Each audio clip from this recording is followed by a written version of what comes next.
Painting has two ambitions. This is one of the claims made by André Bazin in his 1945 essay, The Ontology of the Photographic Image. The first, he says, is psychological.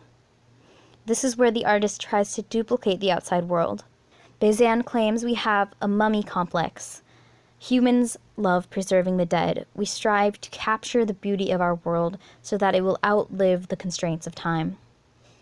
All representative art reflects a basic need to capture and preserve reality, to nail down moments and events in time and space before they slip away from us.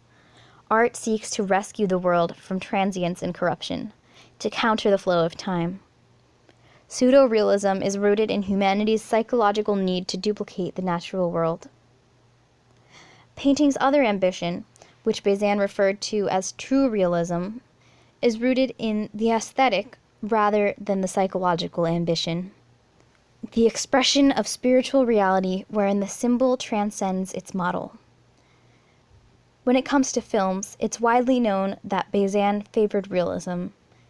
He opposed the use of close-ups, panning, flashbacks, montage, and shallow focus. He believed that these techniques weaken cinema's witness to the integrity of continuous time and space. The more faithfully a film presented the real world, the more room was left for ambiguity and freedom, since the viewer was left to decide for himself what is important and where to look.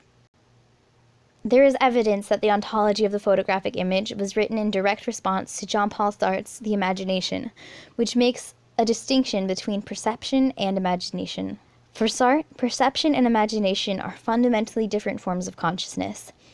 Sartre maintains that we can never perceive a thought nor think a perception. For Bazin, the photographic experience that reveals the world anew is forged between the camera's contribution and the viewer's contribution. For Bazin, cinema is a union of perception and imagination. The aesthetic qualities of photography are to be sought in its power to lay bare the realities. It is not for me to separate off in the complex fabric of the objective world. For Bazin, what makes cinema so important is its ability to join those aspects of perception and imagination that Sartre divided. So, for Bazin, what the ontology of film has to do with, really with photography also has an ontology of. Right. Except that it has this dimension of time to it, and this greater realism. And so, it's about that guy at that moment in that space. With the invention of photography, painting has had the freedom to become less transfixed on replicating the real world, and it can instead focus on the aesthetic ambitions. Now our mummy complex can be exerted through cinema.